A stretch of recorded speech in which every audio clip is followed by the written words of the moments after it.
Hello and assalamu alaikum everyone. Today I'm going to tell you a story about Hazrat Hud a.s.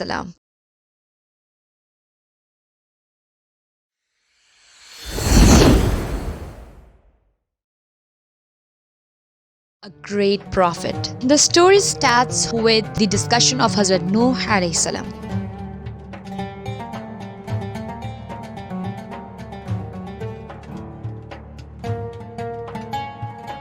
Nuh ﷺ lived for a short while after the flood. The creation grew many and spread in the lands. Every group of people chose a place where to live. Ad chose the land between Oman and Hadramawt for him and his children to live in. Ad had a big strong body. He was 100 arm spans tall. His head was like a great dome. It was as if his eyes were the gates to some big city. Ad and his children built a great city with big pillars. It was called Iram. There was never a city like that in all the lands. Time quickly passed and the people forgot the flood. They forgot that Allah saved their grandfathers from the flood so they could worship Allah subhanahu wa ta'ala alone. They again started worshipping idols and statues. The tribe of Ad used to drag their prisoners through the city of Iram. They would cut off their brows and forelocks so that all would know that they were prisoners of Ad. Ad gloated that they ruled the forelocks of people. Allah subhanahu wa ta'ala gave them many bounties. He let them live to a long age. He blessed their bodies and gave them many good things. Their lands were filled with gardens and farms. They were also very clever. They had both power and knowledge. Instead of being thankful, they denied Allah subhanahu wa ta'ala. They went through the world spreading corruption. They attacked whoever did not like them.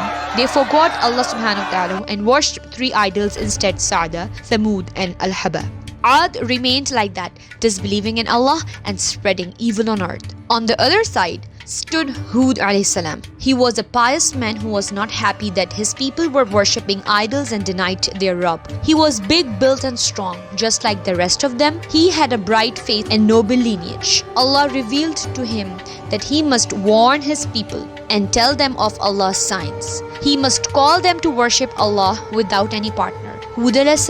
went to his people to call them to Allah subhanahu wa ta'ala and stop them from wrongdoing and attacking others, and they said, "Who is stronger than us?" They forgot that Allah subhanahu wa ta'ala who created them is stronger than them. They did not stop at that. They said to Hud a.s., "We see that you were stupid and think that you are a liar."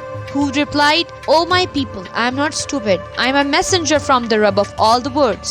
I bring you my Rabb's messages. I am trustworthy and well-wishing to you." In that way, Hud tried to be loving to them. They were his people and he loved them.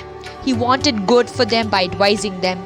They increased in their sins. They hurt him more and swore at him more. He reminded them about Allah's favor to them and warned them about his punishment. He reminded them of what happened to Nuh a.s.'s people. They replied, "How can you stop us from worshipping what we found our forefathers worshipping? The gods will be angry with us." And they said, "We shall never leave our gods. Just because you say so, we do not believe in you." Hud a.s. tried a lot. He reminded them of Allah's greatness. He said, "I rely on Allah who is my Rabb and your Rabb. There is no beats except that he holds its forelocks." However, everyone denied Hud. Signs of punishment started to be seen. The sky stopped raining. The animals stopped giving milk. The earth suffered drought for 3 complete years. The people did not believe.